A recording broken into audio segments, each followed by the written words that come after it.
walked through the crowded market of Orbital Station Helix 9 with tired eyes. His cargo ship sat in docking bay 12, empty now after delivering 3 tons of medical supplies. The payment was already in his account. Not much, but enough to keep flying for another month. He was 32 years old. His black hair was messy. His jacket was old and worn. He looked like what he was, a man who had seen better days and stopped expecting them to return. The station was busy today. Traders from a dozen species filled the walkways. Tall blue-skinned moved with grace through the crowd. Short, four-armed merchants shouted about their goods, and in the corners the massive reptilian watched everything with cold yellow eyes. Didn't like nobody did. They were violent, proud, and followed strange laws that let them hurt people for small crimes. But they controlled important trade routes, so everyone tolerated them. He stopped at a food stall and bought something that looked like noodles. It didn't taste like noodles, but it was cheap. He ate standing up, watching the crowd flow past him like a river. That's when he heard the screaming. It was a child's voice, high and frightened, coming from a side corridor near the maintenance tunnels. Most people in the crowd pretended not to hear. They walked faster, looked away. Getting involved in other people's problems was dangerous on stations like this. Knew that better than anyone. But his feet were already moving. He found them in a dead-end corridor. 3, each one standing over 2 meters tall, their scales dark green and their teeth sharp. They surrounded a small girl who pressed herself against the wall. She was maybe 7 or 8 years old by human standards. Her skin was pale blue, her hair silver-white. Her eyes were wide with terror. One of them held up a small metal object, a translator device. "You stole this from our stall, little thief." "I didn't," the girl's voice shook. "I just looked at it, I put it back." "Liar," they stepped closer. "Our law is clear, theft requires settlement by blood." Felt his stomach turn cold. He knew what that meant. Punishment law allowed them to beat thieves. The number of strikes depended on the value of the stolen item. For adults, it was brutal. For a child with hollow bones and thin skin, it would be death. "Hey," his voice came out rough. All 3 turned to look at him. The largest one made a sound like grinding rocks. Laughter. "Human, walk away, this is not your concern."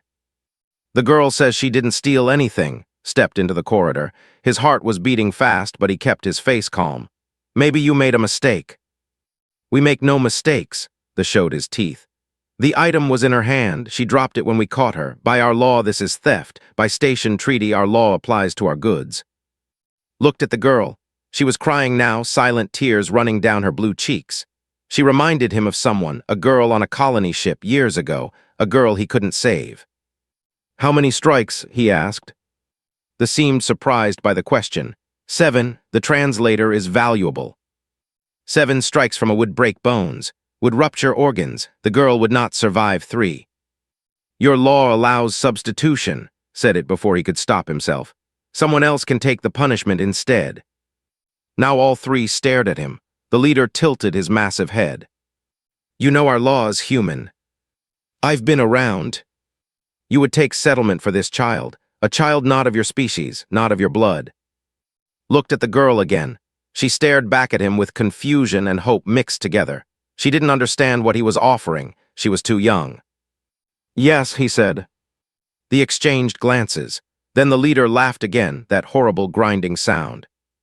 "Humans are strange creatures, but we accept. The law is satisfied by willing blood." He gestured to his companions. "Form the circle." They moved quickly. One pulled the girl aside, not gently, but not hurting her. The other 2 formed a triangle with their leader.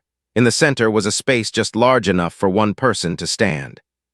Stepped into it. News traveled fast on the station. By the time the ritual began, a crowd had gathered at the corridor entrance. Could see them watching. Some looked horrified, some looked curious. None of them moved to help. That was fine. He hadn't expected them to. 7 strikes, the leader announced. The human stands for the child. May his blood satisfy the debt. The first blow came from behind. A massive fist slammed into his back with the force of a ground vehicle. He heard his ribs crack. Pain exploded through his body. He stumbled forward but kept his feet.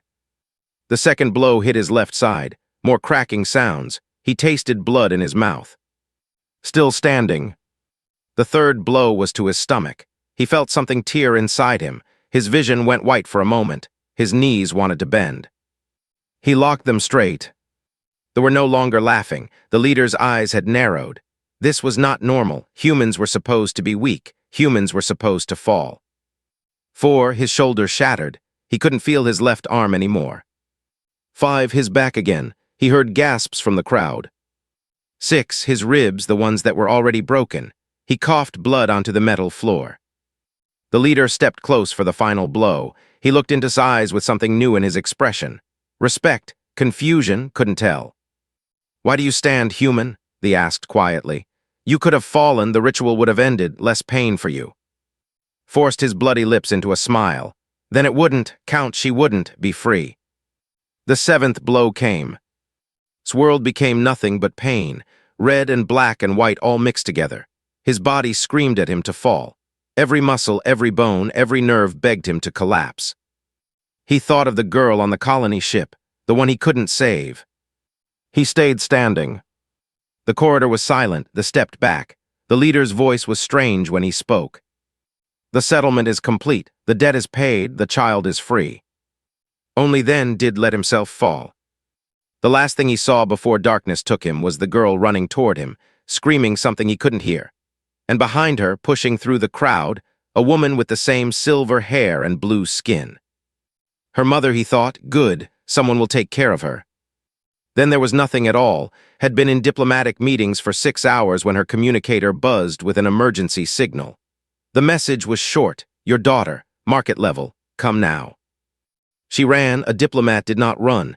It was considered improper, undignified, didn't care. She pushed through crowds, knocked aside a traitor, and ignored the shouts behind her. When she reached the corridor, she saw the crowd first. Then she saw the blood on the floor. Then she saw her daughter kneeling beside a broken human man, crying and holding his hand. Rushed forward and grabbed her daughter. "What happened? Are you hurt?" Couldn't speak through her sobs. A station security officer approached and explained. The accusation, the settlement ritual, the human who stepped in. Looked down at the unconscious man. He was a mess. Blood covered his face and chest. His body was twisted in wrong ways. She could see bone pushing against skin in several places. By all logic, he should be dead. "He's still breathing," the security officer said, sounding amazed.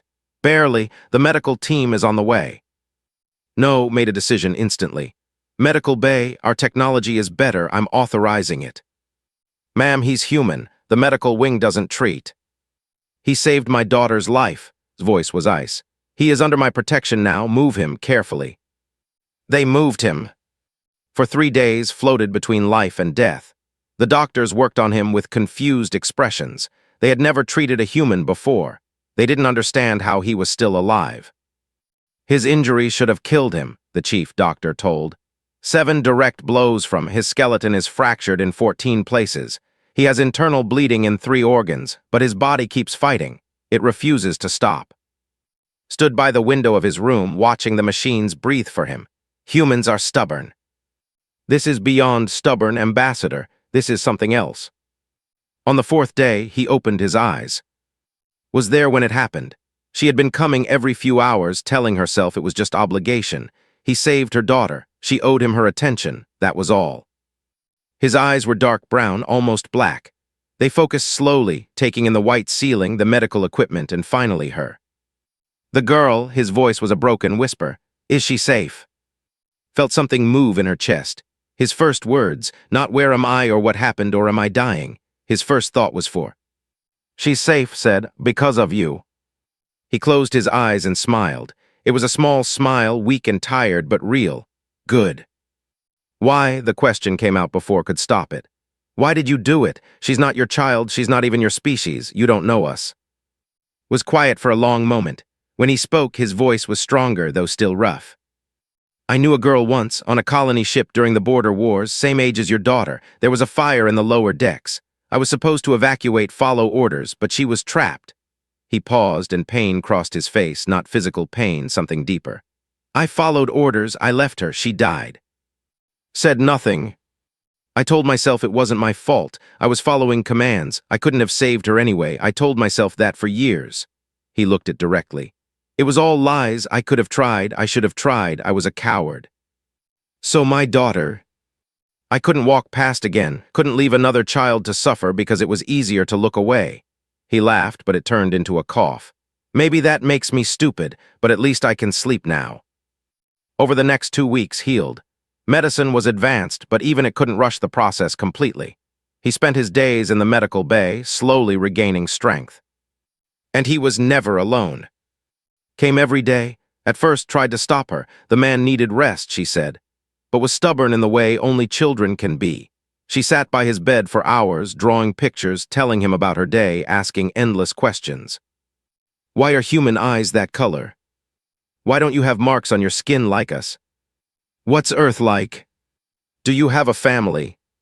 That last question made go quiet, didn't seem to notice. She just kept drawing, waiting for an answer that didn't come. Noticed, she began staying longer during her visits, listening to their conversations. She learned about his life piece by piece, born on Earth, joined the military at 18, rose to the rank of lieutenant commander.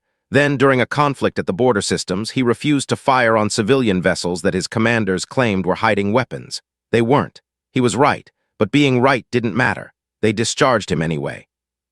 Dishonorable, he said the word like it tasted bad.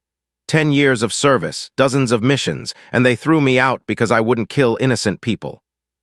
That's why you haul cargo now, said. Nobody else would hire me. Dishonorable discharge follows you everywhere.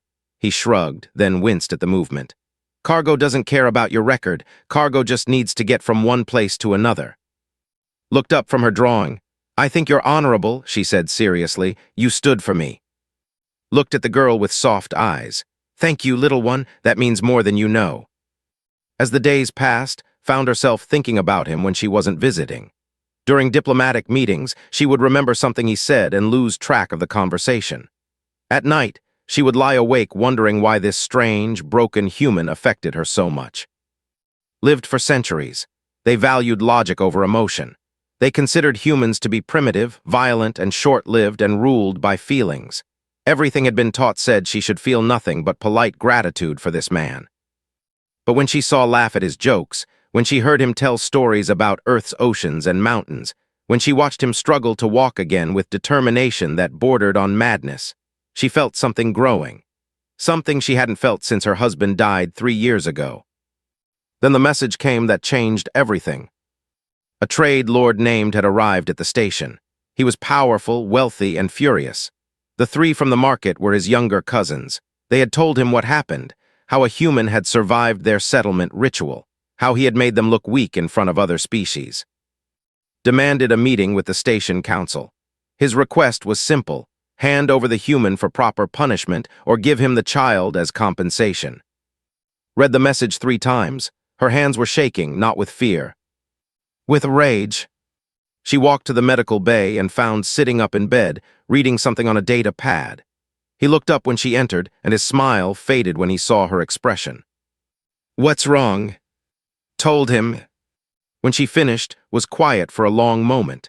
Then he set down the data pad and swung his legs over the side of the bed. Where are you going? Asked. To the council meeting. You can barely walk. He looked at her with those dark eyes. Then I'll crawl, but I'm not hiding while they decide whether to throw me to thee or take instead. He stood, wavering slightly. I stood for her once, I can do it again. Watched him take a shaky step toward the door. Something in her chest cracked open. You won't go alone, she said. He turned back, surprised. She's my daughter, you're my... Stopped, not sure what word to use. You're under my protection, we face this together. For the first time since she'd known him, looked uncertain. Why would you risk yourself for me? Didn't have an answer, not yet. But as she helped him walk toward the door, she knew she would find one. The council chamber was a large circular room in the center of the station. Representatives from every major species sat in raised seats around a central platform. The air smelled of tension and recycled oxygen. Stood in the middle of the platform. He was enormous, even larger than the 3 from the market. His scales were darker, almost black, and scars covered his arms and face. Gold rings hung from his jaw, showing his wealth and status. The human cheated, his voice filled the chamber. Our law allows settlement by blood, but it assumes the recipient will fall when injured. This human used deception. He hid his unnatural endurance. He stole honor from my cousins by refusing to collapse. Murmurs ran through the council, sat in the observer section with beside him. His body still hurt with every breath, but he kept his face blank. By law, continued, I demand correction. Either give me the human for proper judgment, death, slow and public, or give me the child. The original thief must pay. The council president, a thin, gray-skinned, looked uncomfortable. Trade Lord, the station has treaties with your people, but we also have laws protecting children. Your laws do not concern me. Our treaty is clear. Merchant law applies to crimes against goods. The girl stole. The human interfered with legal punishment. Both must answer. Stood, every eye in the chamber turned to her. Council President, I request permission to speak. The nodded, Ambassador, please. Walked down to the central platform. She moved with the grace of her species, but there was something harder in her step today. Something dangerous. Trade Lord claims the human used deception, that he cheated by not falling. She turned to face the directly. I have studied your laws, Trade Lord. I found nothing that requires the punished person to fall, only that they receive the strikes. Sighs narrowed. It is understood, it is tradition. Understanding and tradition are not law. The human took 7 strikes. He remained standing. By your own rules, the settlement was complete. Legal, finished. He should have fallen. Roar shook the chamber. No creature can take 7 strikes and stand. He must have worn armor, taken drugs, something. He wore no armor. Our medical scans confirmed this. His voice stayed calm. He took no drugs. His blood was clean. The truth, Trade Lord, is simpler than you want to believe. You underestimated humans. Silence fell over the chamber. The other species watched with growing interest. Defending a human, this was unusual. Leaned close to, she didn't step back. You speak boldly for a soft-skinned diplomat, he growled. Perhaps you care more for this human than is proper. Perhaps you have forgotten what think of their lesser species. I have forgotten nothing, met his gaze without fear. But I have learned something. Humans are not what we believed. They are not weak. They are not cowards. One human, alone and unarmed, stood against your cousins to protect a child he had never met. He took wounds that should have killed him, and he did not fall. She turned to address the full council. This is not the action of a lesser species. This is courage. This is honor. And I will not stand silent while pride demands the death of a man who showed more nobility in that corridor than I have seen in any council chamber. The council members exchanged glances. This was unprecedented. Were known for their cold logic, their distance from other species. They did not give passionate speeches defending humans. His face twisted with anger. Fine words, Ambassador, but words do not satisfy honor. Blood does, he pointed at. I challenge the human directly, single combat. If he wins, the matter ends. If he loses, he dies, and my cousin's shame is erased. Stood before anyone could speak. I accept. Spun around. No, you can barely walk. He will kill you. Maybe, walked down to the platform, each step careful and painful. But if I don't fight, he'll keep coming, for me. For this ends now one way or another. Laughed, the human has spirit. I will enjoy breaking it. The council president looked deeply unhappy. Single combat is legal under station bylaws, if both parties agree. We agree, said. We agree, echoed. The president sighed. Then combat will take place tomorrow at the 18th hour. The cargo bay on level 7 will serve as the arena. As the council dissolved, grabbed his arm and pulled him aside. Her silver eyes were bright with something, fear, anger, he couldn't tell. You're going to die, she said. Do you understand that? Has killed dozens of opponents in combat. You're injured, you have no chance. I know. Then why? Was quiet for a moment. Around them, beings of all species filed out of the chamber, talking in low voices about what they had witnessed. When I was in the military, he finally said, I learned something about fighting. It's not always about winning. Sometimes it's about making the enemy pay such a high price that they think twice before attacking again.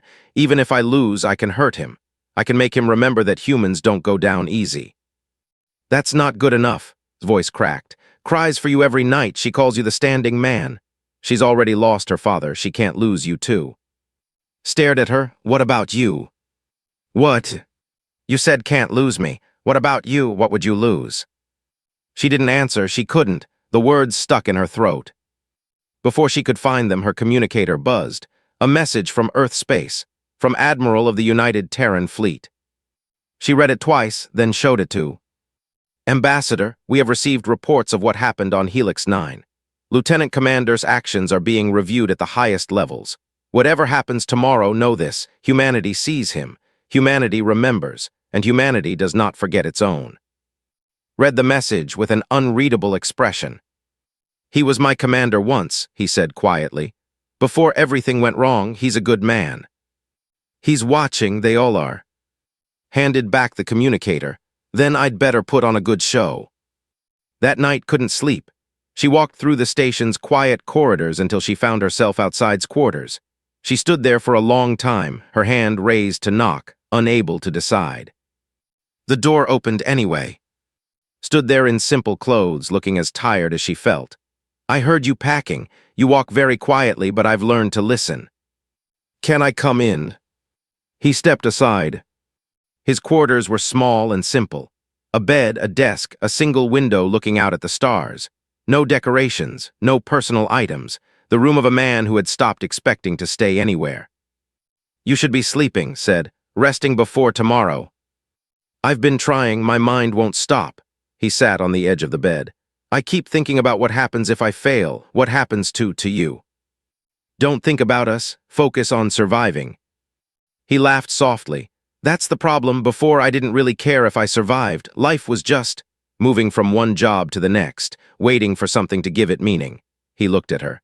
Now I have something worth living for, and that makes it harder. His heart was beating too fast. What do you mean?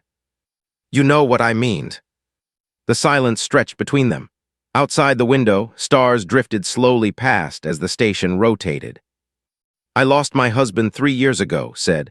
A disease that our medicine couldn't cure. I watched him fade away over months. When he died, I closed that part of myself. I told myself I would never feel that kind of pain again. And now I'm terrified, because I'm feeling something again, and I'm about to watch you walk into an arena with a monster who wants to tear you apart. Stood and crossed to her. He moved slowly, still hurting, but his eyes never left her face. He stopped close enough that she could feel the warmth of him. I can't promise I'll win, he said, but I can promise I'll fight. I'll fight with everything I have, for you, for the chance to see what this could become. Reached up and touched his face. His skin was warm under her cool fingers. Then fight, she whispered, and come back to us. Cargo bay had been transformed into an arena. Metal containers were pushed to the walls, creating a large open space in the center.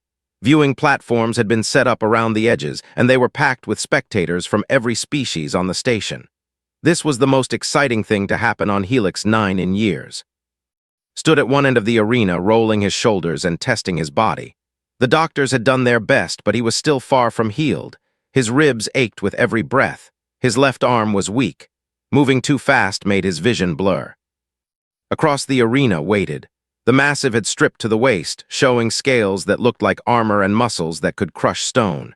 He held no weapons. Tradition demanded bare-handed combat, but he didn't need any. His claws and teeth were weapons enough. Sat in the front row of the viewing platform with beside her. The little girl held her mother's hand tightly, her silver eyes fixed on. He'll win, said. The standing man always wins. Couldn't answer. She just held her daughter closer. The station master stepped into the arena to announce the rules. Combat until surrender or death. No weapons, no outside interference, simple and brutal. As the station master finished speaking, suddenly stood. Every eye turned to her. Wait. She walked down from the viewing platform and crossed to where stood. Her heart was pounding so hard she thought everyone must hear it. What are you doing? Whispered. Turned to face the crowd. When she spoke, her voice carried across the entire arena. Before this combat begins, I invoke the ancient right of. I claim this man as mine, as blood of my blood, as family of my family. What he fights for, I fight for. His victories are mine. His defeats are mine. He belongs to House now and forever. Gasps ran through the crowd. In the audience stared at her with shock. There was sacred, an unbreakable bond that tied two people together for life. It was almost never invoked for none. Never. Until now. Grabbed her arm. Do you understand what you're doing? This can't be undone. She looked into his eyes. I know exactly what I'm doing. I'm telling the universe that you are not alone, that if they want you, they have to go through me, through all of. But why? Because you taught me something. You taught me that some things are worth standing for, even when it's scary, even when it hurts. She touched his face the way she had the night before. Now go fight, and know that whatever happens, you have a family waiting for you.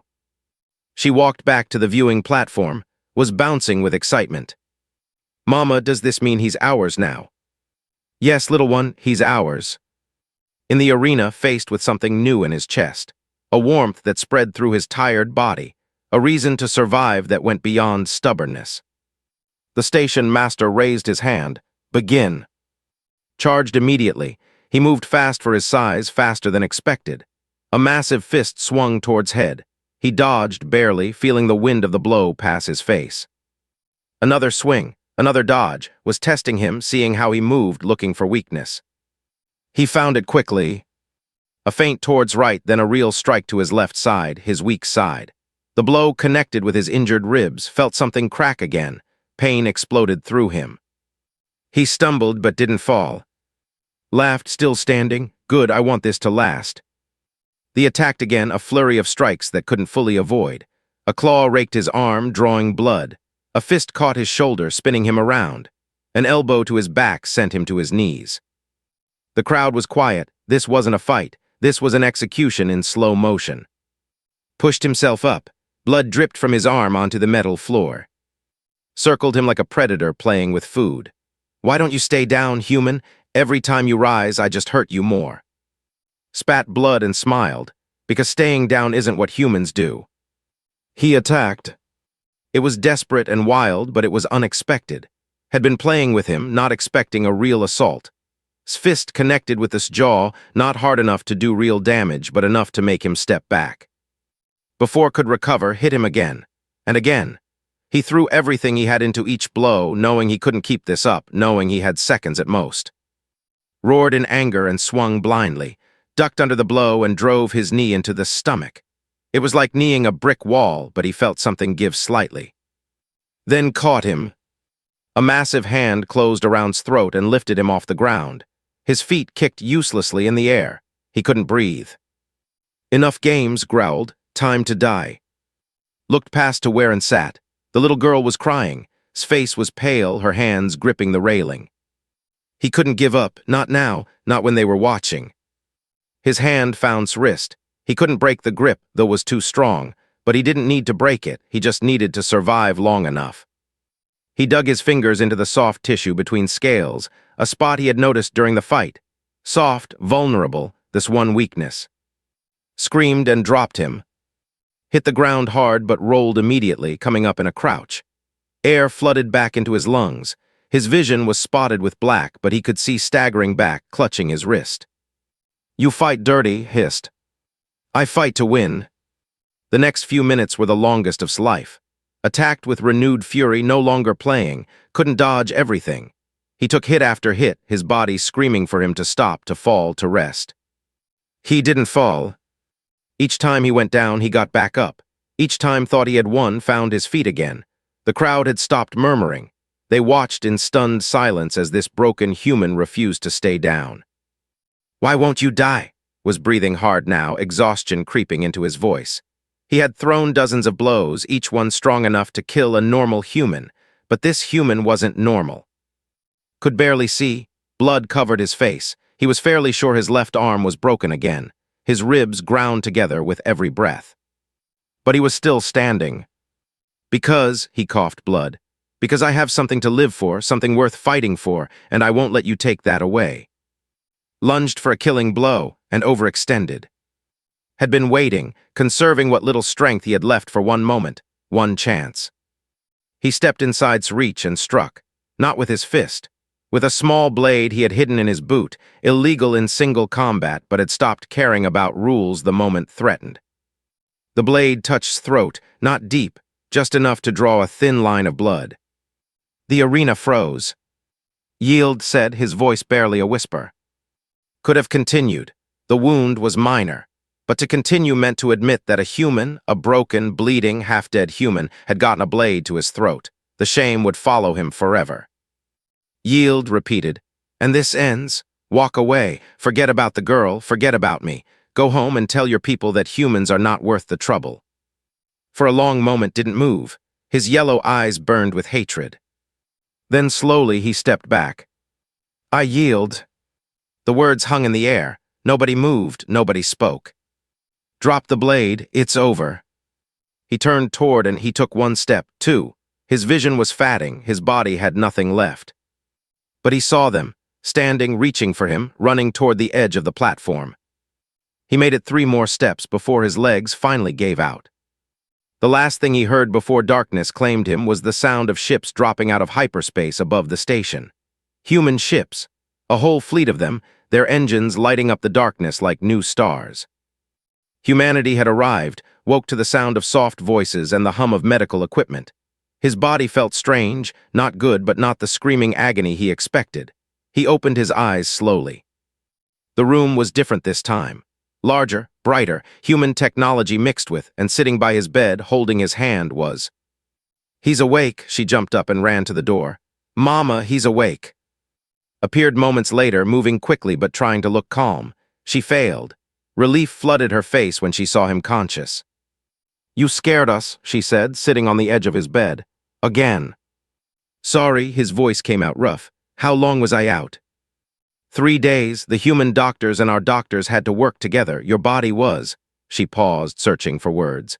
They said they've never seen anyone survive what you survived, twice. Climbed back onto her chair and grabbed his hand again. I told everyone you would wake up. The standing man doesn't stay down. Smiled at her. The standing man is very tired, little one. You can rest now. The bad are gone. Mama made them leave. He looked at what happened. She took a breath and explained. After his collapse, the human fleet arrived. Admiral himself had come to the station with 15 ships, not to attack, just to observe, he said, just to ensure fair treatment for human citizens. The message was clear. Humanity was paying attention now. And is left within hours. The trade lord claimed he had business elsewhere. Everyone knew the truth. He was running from the shame of his defeat and the sudden presence of human warships. The admiral asked to meet you, said, when you're stronger. Before could respond, the door opened again. Admiral walked in and felt his spine straighten automatically despite his injuries. The admiral was older than remembered, gray at his temples, lines around his eyes, but he stood straight and strong, wearing his uniform like it was part of his skin. At ease, son, you're not in my command anymore. Pulled up a chair and sat down heavily. Though that might change if you're interested. Blinked, sir. Your discharge, the committee reviewed your case last year. I've been pushing them to overturn it, but there was resistance. Too much politics. Smiled slightly. That was before you became famous. Famous? The video of your fight is everywhere. Every human colony has seen it. Every alien world, too. They're calling you the standing man. The admiral leaned forward. A human who took punishment that should have killed him to save an alien child. A human who faced a war leader with broken bones and won. Do you understand what that means? Didn't answer. It means humanity has a new hero, and the military doesn't want to be known as the organization that threw out a hero. Pulled out a data pad. Your discharge has been overturned, full reinstatement, back pay for the years you were out, and... He paused. They want to give you your own command, a new ship, a crew of your choosing. The room was quiet, looked confused, his face showed nothing. Stared at the data pad like it might bite him. A command, his own ship, everything he had wanted for years, the chance to prove he was right, to show that his choice mattered. I need to think about it, he said. Raised an eyebrow. Most officers would accept immediately. I'm not most officers, looked at then at, and I'm not the same man I was when I left the military. Things have changed. The admiral followed his gaze and nodded slowly. I see, I heard about that, he stood. Take your time, the offer won't disappear, but he paused at the door. Whatever you decide, thank you. You reminded humanity of something important, something we forgot. What's that, sir? That we don't give up, not on each other, not on anyone, smiled. I'll be in touch. After he left, the room felt smaller, quieter, had fallen asleep in her chair, still holding his hand. You should take it, said softly. What? The command, it's what you wanted, what you worked for your whole life. Was quiet for a long moment. He watched sleeping face, so peaceful now after everything she had been through. "What I wanted changed," he finally said. "I used to think I needed the military to prove I was worth something, to prove I wasn't the coward who followed orders and let that girl die." He looked at. "I don't need to prove that anymore. Because of what you did for me." He reached out and took her hand.